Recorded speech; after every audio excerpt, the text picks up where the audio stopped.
Today we're going to test out the Svarog Italian, also known as the fire hydrant slug.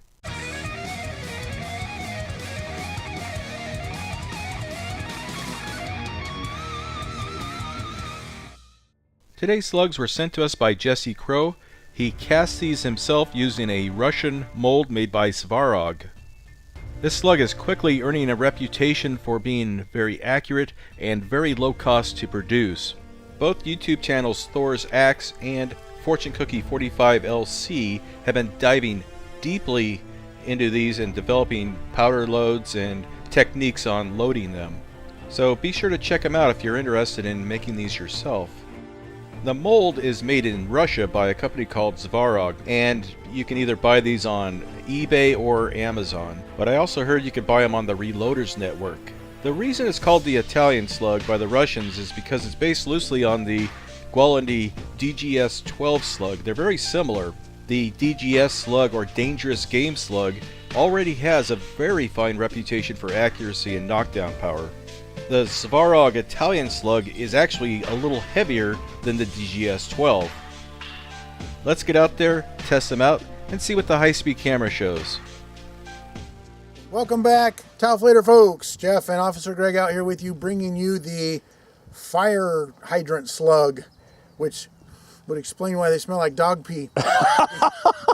These are a Russian slug made by Svarog. Svarog. That's pretty good that you remembered that. Svarog mold, and they're kind of designed after the Svarog folks call them the Italian slug because they kind of resemble the Gualandi slug from Italy. So we're going to give them a try. Nice heavy chunk of lead in there. They're supposed to be extremely accurate. We're going to fire them down range at some various targets and various distances.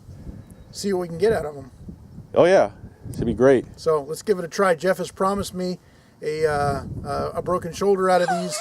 So these are loaded a little hot. I'm here for you guys. We're going to do this. Yeah. All right, let's give it a try. Or if things get real rough at Thanksgiving dinner. Yeah. Okay, let's see how accurate this is. We're about, are we about 10 yards? 10 yards. Okay. And I'm going to aim right in the middle of the pie. Okay. Take the first shot, see if we can even hit it, see how accurate it is at a close distance. All right, when you're ready. Okay, I'm ready. Oh, my. There was some recoil. Yeah, they're going to kick a little bit. You see that Cherry Rain? Yeah, that was... Cherry Rain actually was the name of... No. What's my name when I was a meteorologist? Oh, no. Cherry Rain with traffic and weather.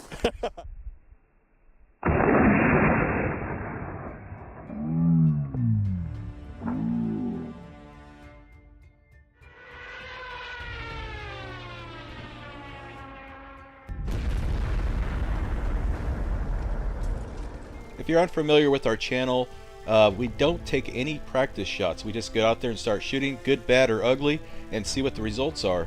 So far it's looking very good with this slug. So we had 1231 on the first shot. Yes. Thought we were going a little faster than that, but hey.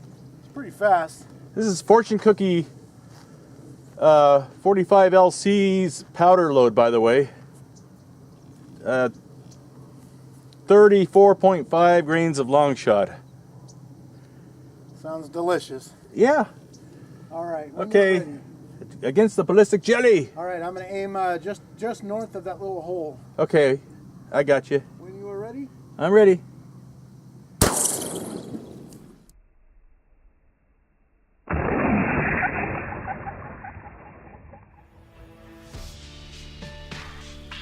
Well, it's looking really good with these slugs. Very, very accurate. We're still at 10 yards, but the slug is very stable, and if you're accurate at 10 yards, chances are it's going to be very accurate and stable much further. Lead plate. Lead versus lead. The 80-pound lead plate, and I put a black sticker up there, so That'll work. we'll aim for that general direction. Okay. No promises. How's the recoil? Stout. Oh, I think I'm low battery, but that's okay. We've got good readings already. Okay, Okay, I'm ready. here we go. Yeah. Right in the sticker.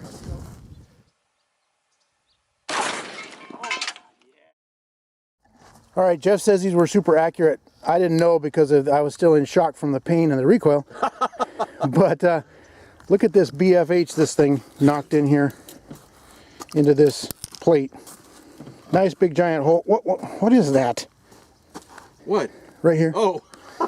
It's the patented OG finger wiggle. You got to have one. It's a state law. Anyway, impacted evidently right on the sticker. Yeah, these things are impressing me so far. Very impressive. Big giant hole. And that is one thick lead plate. So that was a pretty good round.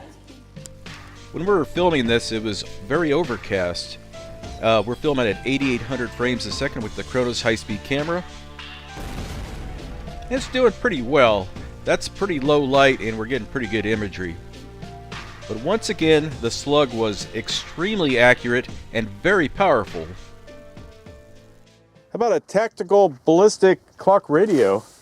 Yeah, that's Mrs. OG's old clock radio. She never goes to sleep anymore, so I figured, well, just bring it out here and we'll shoot it. Yeah, everybody uses clock radios as a ballistic comparison. Yeah, that's actually an iPhone. I'm tired of hauling it around the back of my truck. I want to shoot it and throw it away. It's really the the context here. Okay, I'm ready when you are. All right. Here we go. In the face. Oh. I think you got it.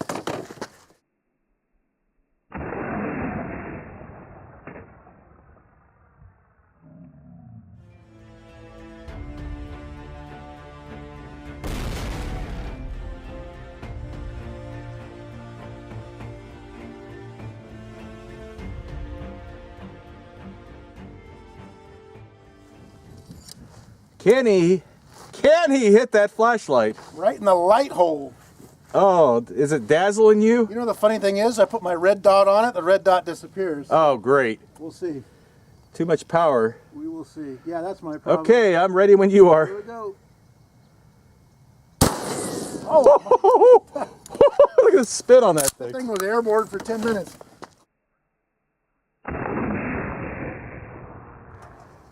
All right, so we had them set up like this. Slug actually went just below, am I in frame there? Just below and hit the top of the support. I think it's your fault. It is, of course it's my fault. It just shot a little low, but the windage was just dead on. Well, it's because of the areolus effect that the round, the round light went was low. dazzling. I'm surprised that was such a Sure. bright light. Yeah, I was dazzled in the eyes. Yeah. So it went below, left a little residue on this guy here as It tore burned the up. back end off of this one somehow. And it knocked the light out of it. The light doesn't work anymore. Yeah, the switch is gone. But this guy took the brunt of it. Look at that thing. Yeah, that one went spinning like a top. Yeah, I wish you guys could have seen That's that. good shooting still. The thing was in there. Well, yeah, this thing's not. It's a little bit, barely bigger than a He quarter. broke both of them with one shot. There you go. If you need stuff broken. Now, if you're a flashlight company and you want us to torture test your flashlights, hey, we'll shoot them with a slug for you. Now, it looks like it was just centrifugal force that just snapped the end of the cap off the top flashlight. Really interesting shot there. Now, the bottom flashlight probably did 100 somersaults before it landed in the dirt.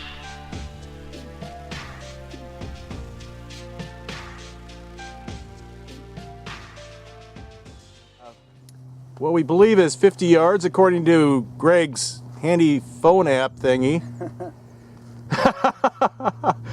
And a pretty good sized jug. It's like 2 gallons of water. Aiming at, where are you aiming at? I'm going to aim at that laser dot that's on there. You can see. Okay. Okay, we'll see how accurate this is.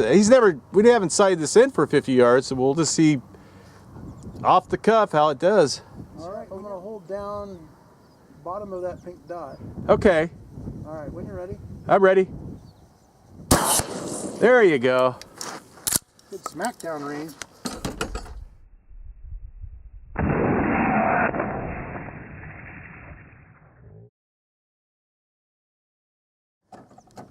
So we smacked it just a little bit left, but it hit it with a pretty good wallop. So To be honest, I don't think Greg's phone app was very accurate.